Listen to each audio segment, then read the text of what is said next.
Hi there. In this episode, I had a friend over. Turns out, I didn't know this, she's a massive gardener. She's got 2 greenhouses. She keeps bees. I mean, I didn't know that about her. And then all of a sudden, there we are. She's like courgette Mrs. Pea Meister.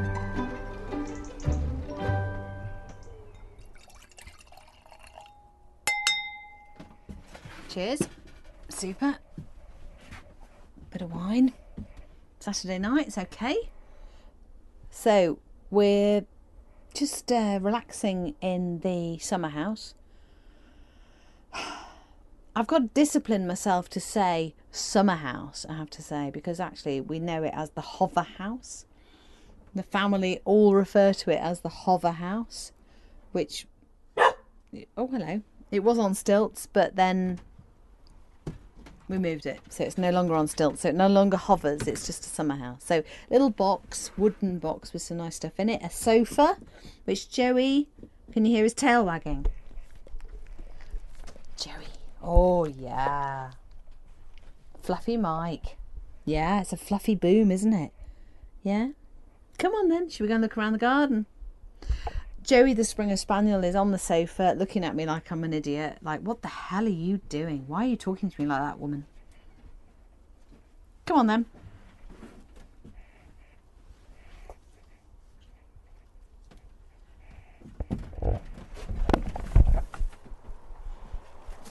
I think the candles will be all right in there for a minute.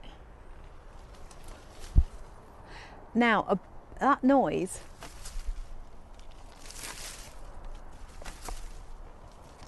is the door opening against the wisteria which is growing above it. It's on the roof. So we're trying to soften the effects of the hover house, summer house, for the neighbours really. And also to create a kind of shaded area above it, a bit more of a porch. But I'm going to cut that back tomorrow. I'm looking forward to that. I do like a bit of a trim. Hedges have been trimmed today. Steve, the husband, has done that. It's marvellous. And so we're just going to look at the garden. And because it's been progressing beautifully, and I'm so excited, we're going to transform our football pitch sized rectangle garden and divide it up a bit. So we've got some ideas about how we're going to do that. Oh my God, look at this. Look at this, it's amazing. Peas. I had a friend over on Thursday night, socially distancing. And we walked out in the garden. I was showing her some bits. She went, oh, this isn't a podcast, isn't it? I was like, yep. Oh, you're growing sweet peas. I said, no, they're actual peas. Turns out, I didn't know this, she's a massive gardener. She's got 2 greenhouses. She keeps bees. I mean, I didn't know that about her. And then all of a sudden, there we are. She's like courgette Mrs. Pea Meister.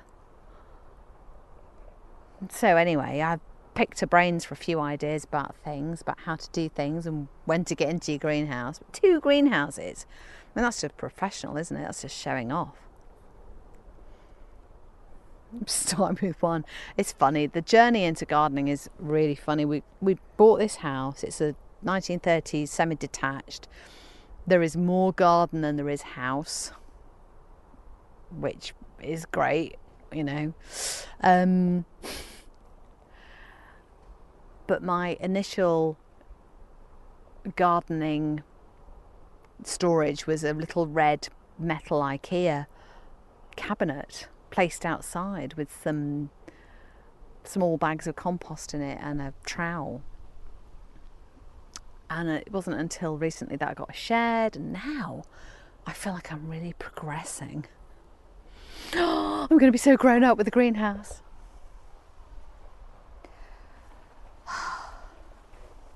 Oh, let's just check in on a few things. Look at that. Look at that. It's a courgette plant. Let me just count. Bear with. I'm just going to show off. 1, 2, 3, 4, 5, 6, 7. maybe 8, 9. 9 courgettes off one plant. And so I want to be out here tomorrow morning just to help that one that's like really growing. Like give it a pad or something, give it a sleeping bag, like to lift it off, just to protect it. Do you have to like go crazy for courgette one week? I guess you do. Really go for courgette, start giving them away to people. Hi, how are you? Yeah, great. Do you want a courgette? That's what people do, isn't it? They've got a glut of stuff. Or whether I wait and see whether I'm going to get some sort of prize courgette. You know, I'd enter into a show. I don't know. Anyway, it looks fabulous. It really does. I'm really pleased. I think the courgettes are going to taste brilliantly. A bit like my sister-in-law's cherry tomatoes that she gifted to us this week, which we've just eaten in a salad. Oh my God, they're so lovely. I mean, if you grow your own tomatoes in your garden, I'm guessing that you're going to be revelling in that delightful, oh, so tasty, juicy, sweet, gorgeous things. You may or may not know, but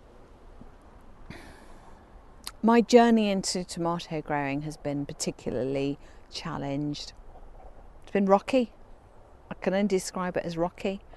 And so for someone else to be gifting me tomatoes, knowing full well that the Alicante version that I was trying so hard to achieve on the windowsill of my kitchen with 49 seedling plants, none of which happened, to then trot up with cherry tomatoes that taste delicious.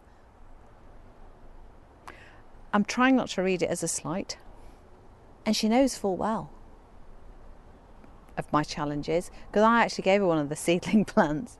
I went, here you go, here are 4 seedling plants. I've got 49, I'm gifting them to people. Isn't it going to be marvellous having your own Alicante small tomatoes available to you? Oh yeah. None of them have worked. Even the 2 I've got left that Delia helped with, my mum helped with a couple of podcast episodes ago, and Tomato Emergency, have come to fruition. Literally have not come to fruition. So I just think it's one-upmanship. One-up tomato ship. Casper, the cat, is just treading gently through the wildflower meadow. Well, it's more like a cricket.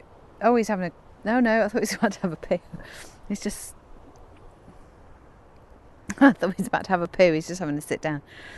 Oh, now he's doing like cats of Instagram posing, which is to just look cute in the wildflower meadow. Oh, what I'm really enjoying about this at the moment, what I'm really enjoying about the wildflower meadow at the moment, is that it's flowering. So it's June, July, and we've got a lot of yellow flowers coming through, yellow daisies, yellow type things, I don't know what they're called. And from the house, which is quite far back, you can see all this yellow, and there's not much yellow in the rest of the garden, to be honest. And you can see very strongly 2 very tall poppies, red poppies, very vibrant, strong, tall. They don't need staking out. They don't care. They're like, yeah, we're here. We're not here for long, but hey, we're here. And they're gorgeous. They're absolutely glorious. And there's some coming up below. Now I get closer to them. There's cornflower, poppies, white stuff, yellow stuff. I don't know what they're called. The packet had like a million names on it. It was great. I'm really impressed with it. I'm really chuffed with it, actually. It's all going to come together beautifully.